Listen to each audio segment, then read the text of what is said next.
more than 300 people have died and thousands have been displaced since the recent fighting broke out 2 weeks ago in Nagorno-Karabakh.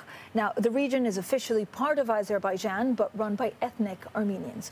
Turkey's intervention, giving its unreserved backing to ally Azerbaijan, has raised the stakes significantly.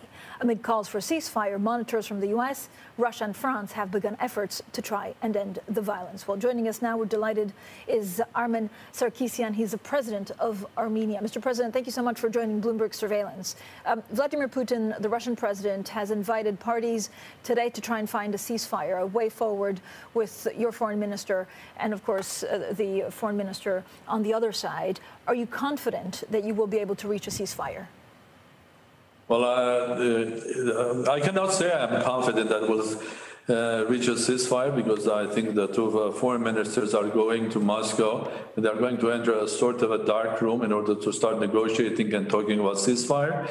But I'm happy that this meeting is happening, and I'm thankful to the Russian Federation, President Putin, and Foreign Minister Lavrov organizing this meeting, because it's absolutely needed today to stop the shelling and to stop the fighting, because there are hundreds and hundreds of losses on both sides.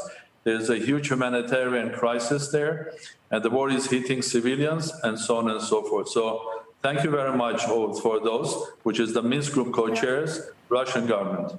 And I hope they will get a ceasefire. But, President, is Russia really the only power here that can broker an agreement? And, you know, do you need Russia's support? Have you spoken to President Putin? Well, to make it clear, this is one of those conflicts that has a framework where it can take negotiators to the peace finally. This is the Minsk Group of OSCE, which was created more than 20 years after the first war of Nagorno-Karabakh was over, and sides were negotiating the peaceful outcome and the future status of Nagorno-Karabakh.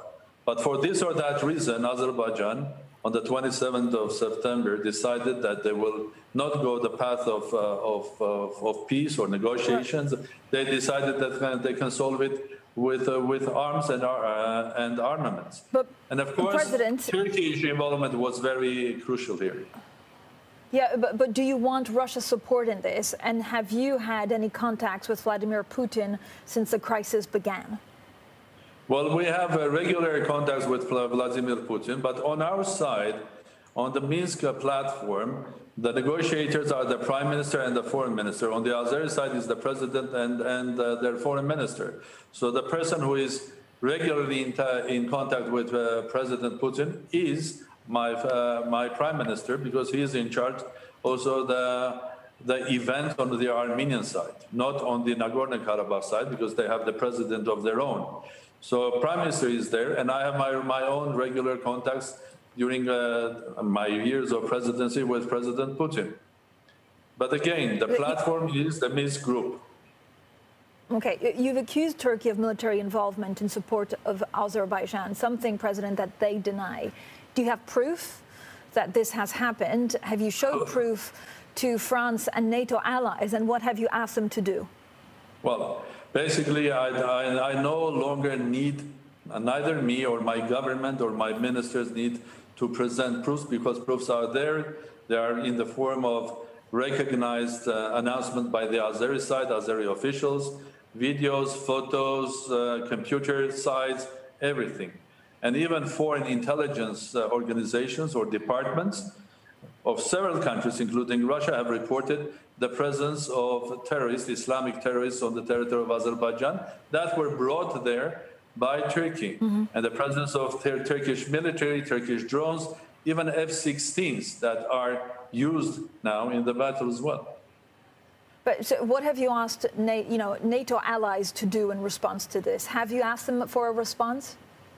Well, I've made it clear, and I have asked the NATO to look at this very carefully, because we have a situation where a member of NATO, an organization that has clear mandate what to do, a NATO member is taking part or getting involved in a conflict of third parties, which are not NATO members. And does Turkey have an authorization or a green light from NATO? And if yes, we should know that. If not, then I hope that our colleagues in NATO will make their voice heard and put pressure on Turkey that they should not get involved into this conflict, because their presence here is not helping at all. It's even complicating that dramatically.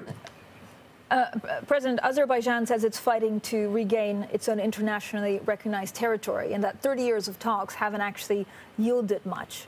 Why would they not be allowed to do that? Well, they will not be allowed of killing peoples or starting a war? What's the question? And I'll try to answer in a different form. Well, you have negotiations, and negotiations in, let's say, more than 20 years have achieved a lot. They have achieved a lot in a form that the scope and the scale of questions that sides have to negotiate is huge, tremendous. During these 20 years, they have come to a couple of very important ones that needed political decision. So the work was done very hard. In the meantime, there were changes of negotiators on both sides. On Armenian side, there were 3 presidents before involved, and now the prime minister who is in charge of negotiating.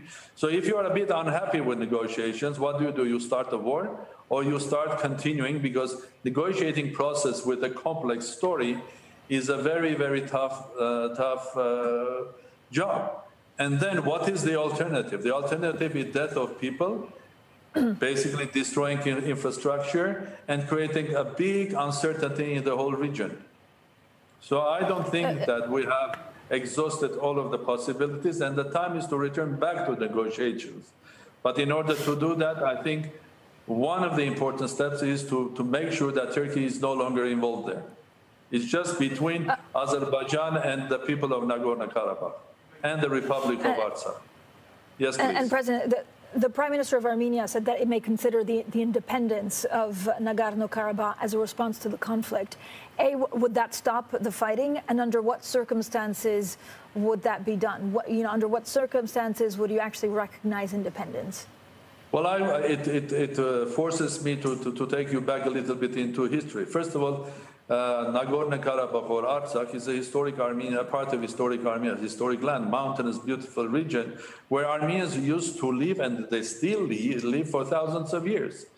And the day they became Christian, or with all Armenians in the year 301, there are churches there, monuments, and so on and so forth. It was only for 70 years this region was given as an autonomous region under Azerbaijan. It was given by Comrade Stalin, so there was nothing. It was the divide and rule theory. And after the breakdown of Soviet Union, I'm coming to your question very quickly. Okay. After the breakdown of Soviet Union, the first war and 30 years of negotiations. So what is claiming the Azeri side is they want to free that territory. But freeing from whom? There are ethnic Armenians, 100% living there, so you are freeing from them.